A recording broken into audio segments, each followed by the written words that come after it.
Yeah. Yes, me gusta Oceana. Sí. Oceana es muy linda. Sí. Ya, sí. ¿Y tú qué crees de Tulum? ¿Qué crees? Tulum, sí, sí, sí, me gusta Tulum. Sí. Me gusta la playa, me gusta el restaurante. Ya, Sí.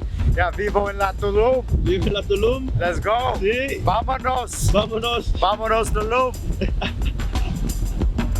¿Te gustó? Sí. Sí.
Okay. Okay. I'm right here. All right, cool. So when you look up Tulum, what you usually see is pictures of the beach and hotels and all this luxury hotel zone. What you don't actually see is what the real city looks like. And what it actually is it's just like any other city. There's streets with undeveloped sections, more undeveloped sections than not. And when you walk down the streets, you can kind of identify which subsectors that they're going to start redeveloping, and you can even find it on the internet. So there's one area called La Valletta that it's actually in the middle of the jungle, and they started cutting new streets in La Valletta. So you got jungle all around you, and then you have these dirt roads that are gridlocked like any other city would be.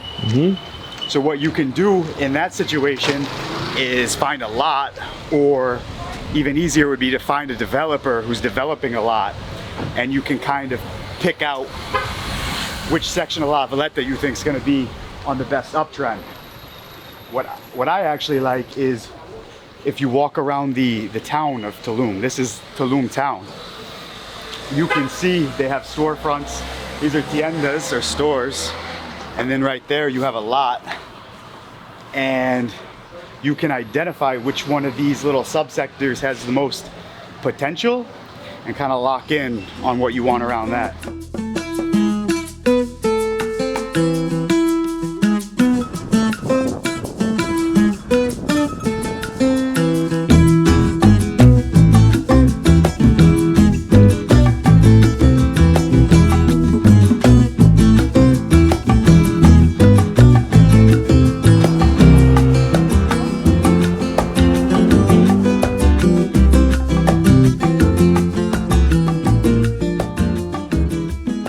Makes a lot of sense, actually. Yeah, so actually what attracted me to this town specifically is I came here and I expected to be priced out, because I came here for vacation, and you know, we were gonna stay at the beach and we saw all the pictures, but once I got in the city, all I see is opportunity. And I was surprised to see, because it's an undeveloped country and city in that country, you can find really good deals if you look. You know, all this stuff sooner or later is going to be redeveloped. The city won't look like this for much longer.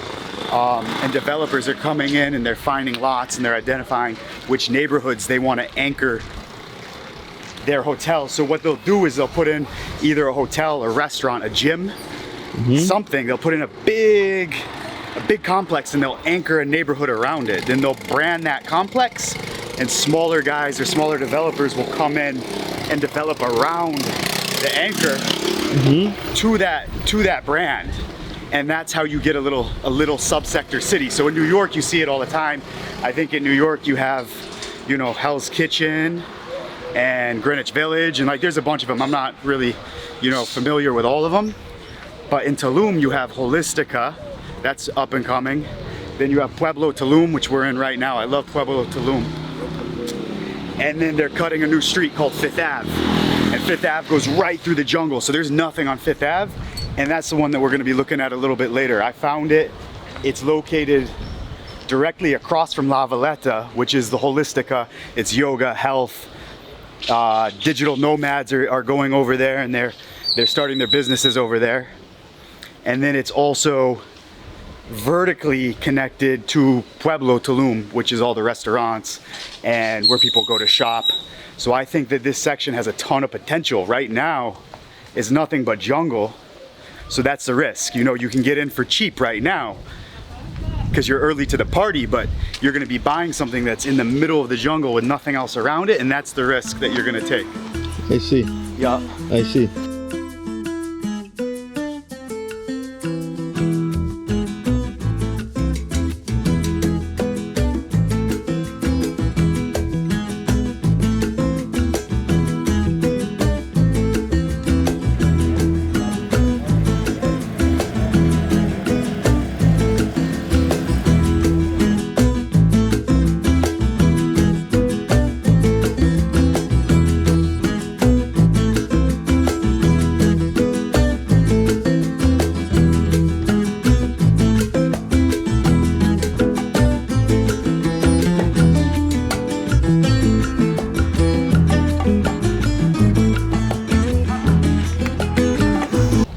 So outside of the neighborhood we were just in, Pueblo, this is what you're looking at.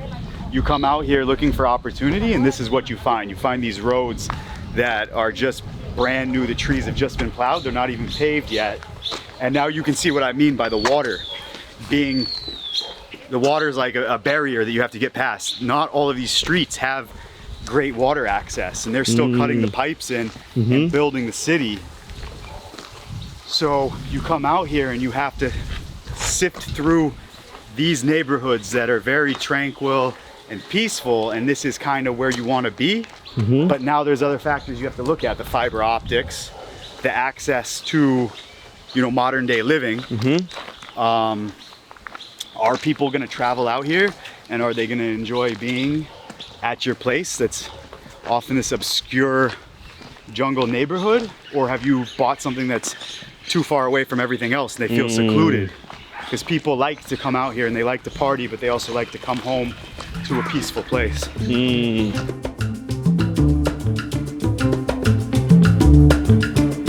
Yeah, baby. Goza, goza.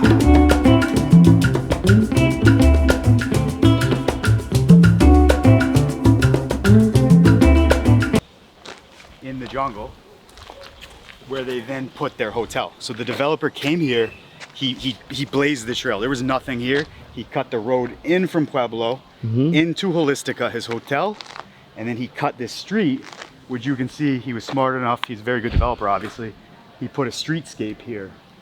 Now this area that used to be just straight up jungle, it still is, we're gonna walk down it, is now attracting these luxury condos, okay? So this is a rendering of what's going in right here across from Holistica Hotel. This is five-star stuff. I mean, this isn't like a bed and breakfast. This isn't like a Red Roof. This is a five-star hotel. And as you can see, the cost to buy in right now is less than you could buy into any US market for the same style. This is $147,000 for probably a 2-bedroom.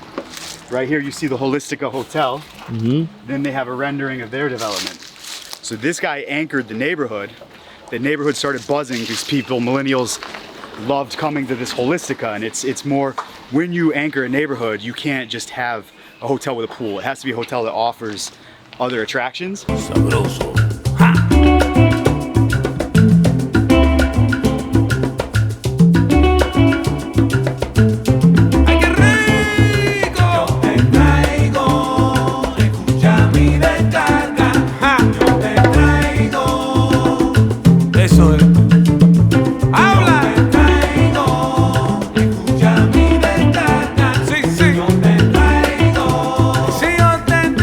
Mamá.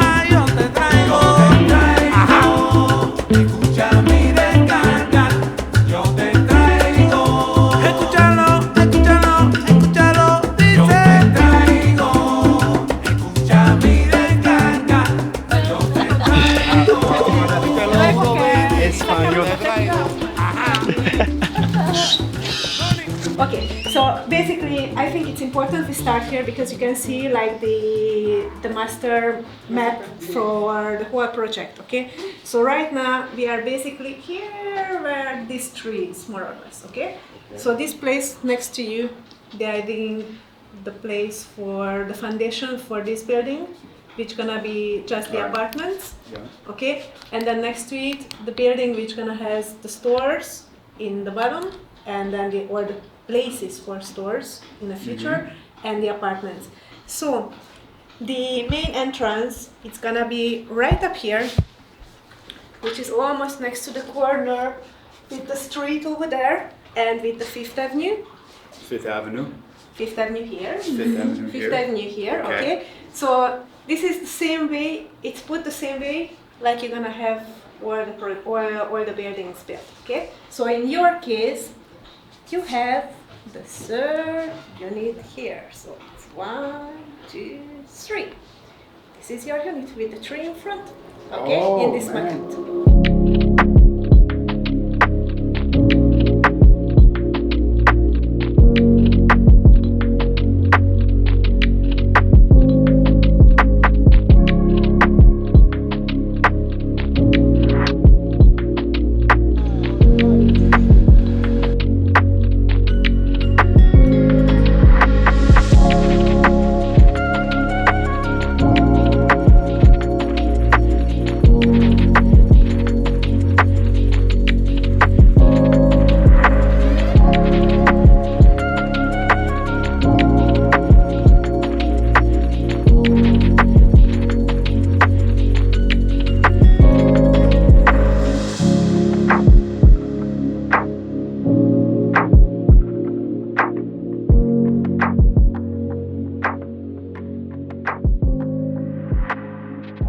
So Mendy, you ready? I'm gonna do this again. All right. So when you're cutting a deal, you got to look at the different terms as levers, right? So if you want a better price, maybe you offer more up front, and that deposit up front helps them bridge the work so they can pay the payroll and any expenses that come up. That's revenue for them. So they were willing to come down 10% because we offered more than 30% up front. On top of that, the second lever that we kind of tugged on was after year 1, because we bought in the first phase and we're gonna take on all the risk of the construction, the chances that Fifth Ave doesn't become what we know it's going to become. All of these factors, in 1 year, they're gonna raise the price of the comps to the unit that I bought by another 18%. So year 1, without even lifting a finger or having a single tenant, and forget about Tulum, like Tulum's appreciation at 30% aside, we're gonna see an 18% equity appreciation year 1. So I think like if you mix that with the surrounding business and the comps that are going on, this deal, I'll look back at this deal and potentially this could be the best deal that I ever got. Agnes cut the deal start to finish. It was very easy. She's an absolute professional and I'm really grateful to be working with her. Thank you. Yes, yes. So, awesome. Sí. Any last thing? Salud. Ah, Hey, salud, salud, salud. Salud. Okay, Ok. okay, Mendy. ¿Sí? ¿Listo? Sí.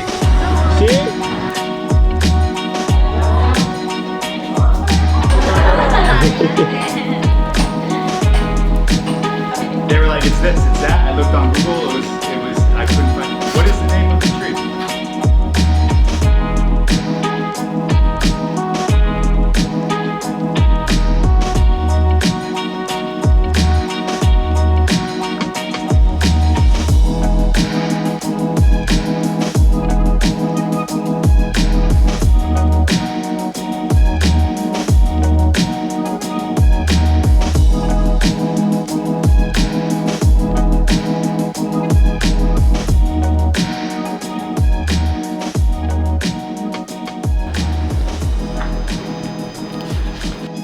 Vamos. All right, cool.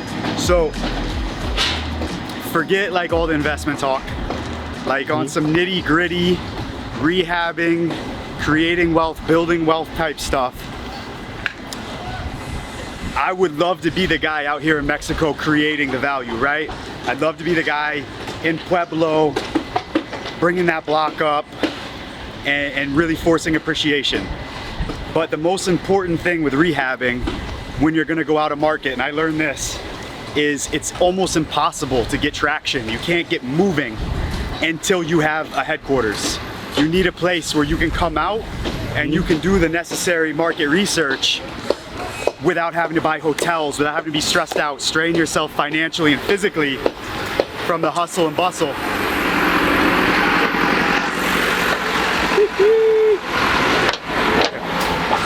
So you need to have somewhere where you can come out and you're not going to strain yourself just by doing the diligence. So for me, this deal was an absolute no-brainer. It is going to increase over 28% that first year. But on top of that, if I do decide that I want to get in this market and start shaking and moving, I'll have a place I can come out in the non-busy season and I can sleep here and I can study the streets, I can watch the development grow. Like Agnes said, this is what it looks like when a market's about to pop. This market has not popped yet. In the next 5 years, this market is going to explode. These little neighborhoods, these subsectors of Tulum, well, the ones that are already here will expand and people will be priced out. La Valletta, already priced out. This is the next one. And this development, it's monstrous. But as you can see, this will be the next anchor development for this complex or for the city. And now I have a place to come and rest my head and study the market. So, oh shit, it's a tent. Oh, look at the hut. Yeah. Vamos, let's go. So for me, this deal was an absolute no-brainer. I'm happy to lock it down. So with deals, right, you're not gonna get a better deal without them applying more pressure. With deals, you're not gonna get a better deal without them applying.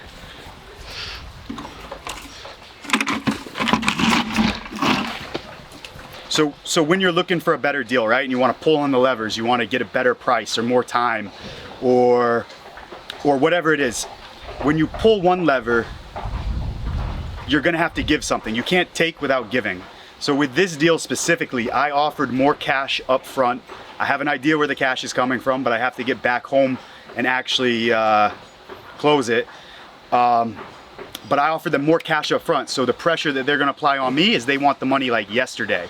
So they can continue all this building, they can put it in their reserve account, and should the developer run into any hiccups, he can pull from that reserve account. So they're giving me like 2 or 3 weeks to initiate my deposit. I'm not worried about it. I'm happy to do it because anything I can do to help him finish is gonna help me. And that's kind of the way you need to look at it. Like, investing is not you versus me. It's gotta be a team thing. Everybody, if I want to see him do well and I want to do well, I have to help him do well. So I'm gonna be happy to issue that deposit, and in turn, I'm gonna get the 10% discount and the phase 1 price. On top of that, I'm gonna get the Tulum appreciation. And again, you know, when you're looking to break into a new market, it's very important that traveling to and from that market isn't strenuous. So I can come here and I can study the streets, I can learn the market, I can learn the deals, I can see the trends, and that's gonna help me. One more thing that I think about a lot, and this has been a secret of mine and it's gotten me far, is anytime I go somewhere new or I see something, I soak it in and I remember, I notate what I saw that I liked, how it made me feel, and then I replicate that with future projects. So with this specific project, I can't take limestone and put it in Connecticut. It wouldn't look right. But you gotta understand like the feel something creates and then tailor it to the new market that you're in. So I think for me that this is gonna be good, and you know, as always, doing something challenging and uncertain is gonna teach you things. Will there be speed bumps here? I don't think there's gonna be a lot, but for sure, you know, furnishing the place, getting the place delivered in rental condition, managing the place, efficiency of management, because it's a different country, there are gonna be certain things that will apply pressure to me that I'll then internalize and be able to bring into my future developments. Really happy to be doing this. So, Sí, sí, sí. sí. Bueno, Bienvenido. bien bonito. Bienvenido a la Tulum. Sí. Ahora, digo, Veo que los aviones están llegando, están Supuestamente en 3 empezando. años se entrega. Y Muy el bien. Tren Maya también ya empezaron con la construcción. Muy bien. En- salud, Felicidades por salud, tu salud, compra. salud, compra. Gracias. Salud. Gracias.